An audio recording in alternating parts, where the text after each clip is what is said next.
Joining us right now to talk about this escalating situation in the state of Israel is Joshua Muravchik. He is also the author of a new book, Making David into Goliath, How the World Turned Against Israel, and he's a fellow at the Johns Hopkins University School of Advanced International Studies. Thanks for joining us this morning, Joshua. Oh, you're most welcome. Thanks for having me on. President Obama and the State Department yesterday, after the rocket attacks from Hamas, called for restraint. Why must Israel, a sovereign nation, our one true ally and only real democracy in the Middle East, why must they show restraint as they get attacked by their enemies? Well, I think only because President Obama doesn't understand the world very well. Restraint is really not the point here. The point is that we're having this mini war right now, and it might expand into a large war because of the weakening of Israel's deterrence, its ability to keep Hamas, which is sworn to Israel's destruction, from starting fights because Hamas the way to keep it from starting fights is that it would know that it will get really blasted when and if it does, and you can't possibly do that with a tit-for-tat kind of arrangement. When every time Hamas kills some Israelis, and Israel would try to hit back just at the same level, it just wouldn't work at all as a deterrent against Hamas. So I don't think restraint is what's called for in this situation if the goal is to try to restore the peace. And the State Department also seems to be making a differentiation between the Hamas leadership in the Gaza Strip and the Palestinian Authority on the West Bank, as if there are two separate governments. Is that so, or are they working together?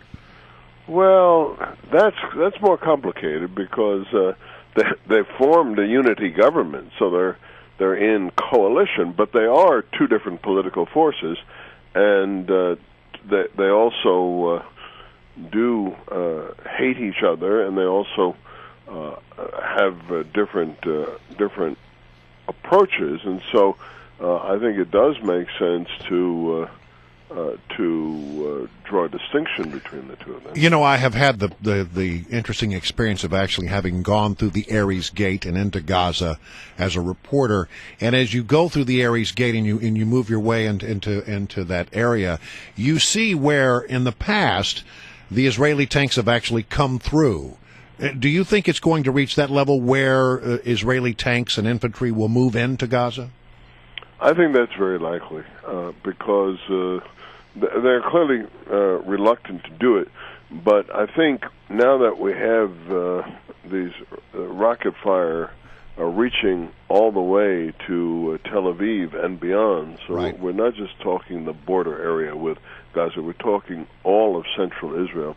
I think that is not something that Israel is going to be able to live with, and that Hamas has an estimated 10,000 missiles in its arsenal. I don't believe that, good as Israel's Air Force is, that they're going to be able to take that out just with airstrikes as they're doing now. And I don't think that once this is all over and these missiles have hit all over the country, including the central populated area of Israel, that Israel is going to be able to go back and just be content to leave that arsenal in place. Help me understand, because this happens, it seems, cyclically. What was the ignition point this time? Well, we don't. I wish I could help you to understand, but I don't think we really know. There was this episode with the kidnap murder of the 3 Israeli teens, then the revenge murder of a Palestinian boy by a handful of Israeli extremists.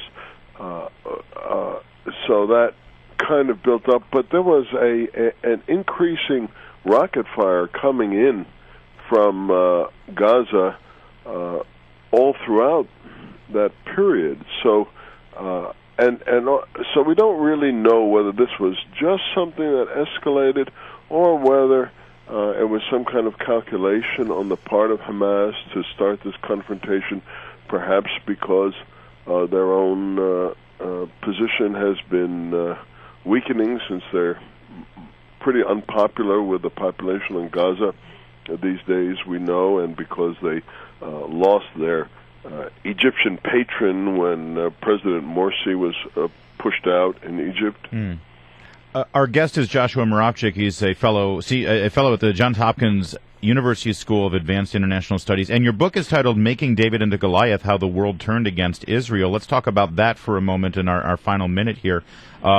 Is the world against Israel at this point, and shouldn't the United States be trying to right that wrong by changing policies so that we can support that nation? Well, the thing is, once Israel had very widespread global support, that all not only went away, but really reversed until Israel is the most criticized nation in the world today. The United States has been the big exception to this. The United States has been a really strong friend of Israel's and backer of Israel's.